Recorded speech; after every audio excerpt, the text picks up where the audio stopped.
Hey everyone, this is Mike at Play Favorites. We're a friendly neighborhood toy store located in beautiful Front Royal, Virginia. And today I am here to teach you how to play Stella, which is the sister game in the Dixit family of games. If you don't know how to play Dixit, don't worry, it's a great game and I'm going to teach you how to play it in a video coming very, very soon. But today, I'm here to teach you how to play Stella. Okay, well, let's get a little motivation first. Let's read what the game is all about. The competition is in full swing among star seekers. They ride the skies, hoping to bring back some light into their world. Go and gather the light of the stars. Create some sparks with the other players, but don't leave your group too far behind. If you're too greedy, you will end up alone in the dark. Alrighty, so let's look at what you get in the box with Stella. The most important thing you get is this deck of about 80 Dixit cards. And if you have any of the Dixit games, those can be used with Stella as well. And the cards that come with Stella can also be used in Dixit. Now, each of these cards will show you an image. Sometimes it's zany, wacky, bizarre, interesting. What they all have in common is there's a lot of little details that you'll only notice after looking at the card closely. They all bear further scrutiny and examination. Alrighty, now the other deck of cards, which we have over here, will each have two words on them. So here we have tail on one side and narcissistic on the other. You may have clairvoyance and Asia. The next card shows slipper and spirit. Now you don't, the two words in any card don't have any correlation to each other whatsoever. They're just to give players a choice when they draw a card. Would you like to play with this word or the other word? At the start of the game, you're going to select 15 Dixit cards and lay them out, as I have done here, in 3 rows with 5 cards in each row. You're also going to select 4 of these word cards, 1, 2, 3, 4, because there are 4 rounds in the game. The rest of these word cards can go into the box or out of the game. Put them right over here. Now this game can be played by 3 to 6 players, better with more players, 4, 5, 6 is definitely better than 3. Each player will receive at the start of the game a scoreboard or a grid in their color, and you'll notice that there are 15 spaces on that grid, which match the arrangement of the cards on the table. 3 rows, 5 cards in each row. So you're going to get one of these in your color. You're going to get a dry erase marker in your color. You'll get a little playing chip in your color. So I'm choosing purple for everything. And it was very nice of the manufacturer to include a little dry erase marker eraser as well for every player in the game.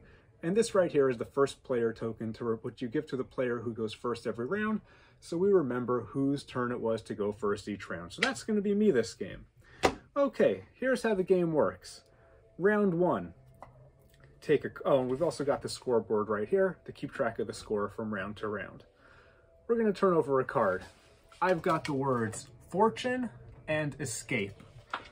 I can just choose any one, doesn't really matter too much. I'm going to go with fortune, and I slide it right over there. You can't really see because I don't have enough scope on my video, but I put the word fortune right over there. Let's put it, and now each player is going to look at the arrangement of 15 cards on the table, and they're going to think, which of these cards have some relation to the word fortune? Which cards have anything, some connection that someone might make with the word fortune? And you're going to mark down on your grid the matching spaces. So if I think that the card in the upper left has to do with the word fortune, I'm going to make a little mark on my grid. It can be anything. See right over there? I think that one has to do with the word fortune. And you can keep going. You can do as many as you want. I think the card in the bottom right has to do with fortune because it's a picture of a treasure chest. So that is a fortune. And what's interesting is a fortune could mean someone's fate, or it could be a lot of money. So there's a lot to consider. You got to consider all the meanings of a word when you're marking off your cards. So I'm going to mark off, let's say, 4 of them. Now, because I've marked off 4, I take my little token and I put it on the 4 space of this track over here. Everyone does that, and then we move on to the next phase. Now, before we move on to the next phase, there is one thing to consider. If you are greedy, which means that if you are the player who marked down the most spaces on their grid, let's say you mark down 10, you're going to take your token, put it down in the 10. That means that you are in the dark. You are alone. There are no other stars around you. And that will come into play a little later in the round.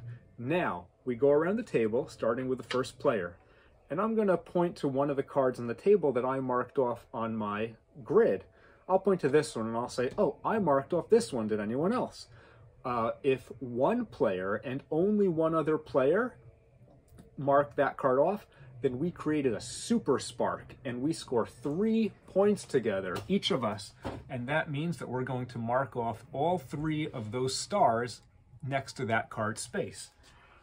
If more than one player marked off that card, then each player who did so gets to score 2 points. Not just the player who called it out, anyone who shared that card, we all score 2 points. Now, as soon as a player mentions a card, let's say I say, oh, I thought that this card over here had something to do with fortune. Did anyone else mark off that card? As soon as a player chooses a card that no one else chose, so no one else thought that this card over here had anything to do with fortune, then they have fallen, which means that they can no longer they can no longer score points for that round. So you scored some points, now it's the next player's turn. The next player will continue saying, oh, I chose this card. Did anyone else choose that card? And they'll keep on going and everyone will keep on scoring points until that player likewise mentions a card that no one else mentioned, that no one else marked off on their grid. Then that player has fallen and their turn is over. Now, the greedy player, the player who marked off the most spaces on their grid, they obviously have the opportunity to score the most points because they marked off the most cards.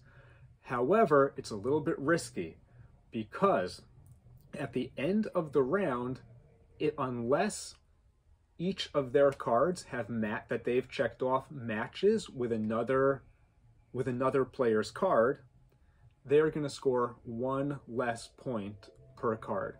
Let me explain that a little bit better. Alrighty. So if every card that the player all the way out front who marked off 10 cards on their grid matches with at least one other player's card that those other players have checked off, they're fine. They score full points.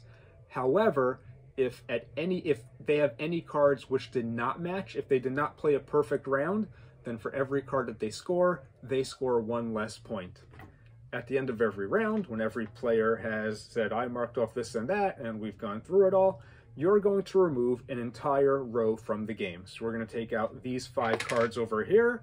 Zip. We're going to replace them with 5 new cards, which really makes things a lot more interesting. And there are so many cards here, and you're going to get an endless amount of combinations that you can play this game a bazillion times, and it will always be fresh. So that's it. We tally our scores, we move on to the next round. We draw a new word card, and the first player always gets to choose the next word. So for round 2, we have Amazon and Fear. And you can choose either one of those, and the play continues. After 4 rounds, whoever has the most points is the winner. And that's how to play Stella. I like this game a ton.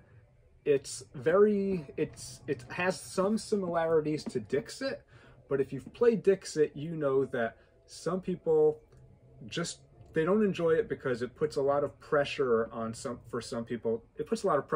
players to be very creative, very spontaneous, and very improvisational.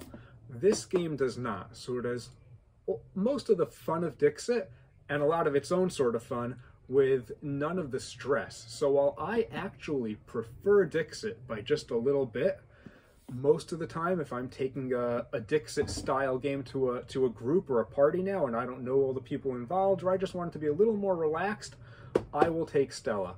Stella's a great game. It's creative, it's fun, it's really easy to play, really easy to teach. The box says ages 8 and up. You could play this game with 6-year-olds. You could also play this game with 86-year-olds.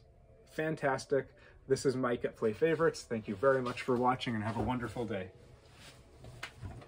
Toodles.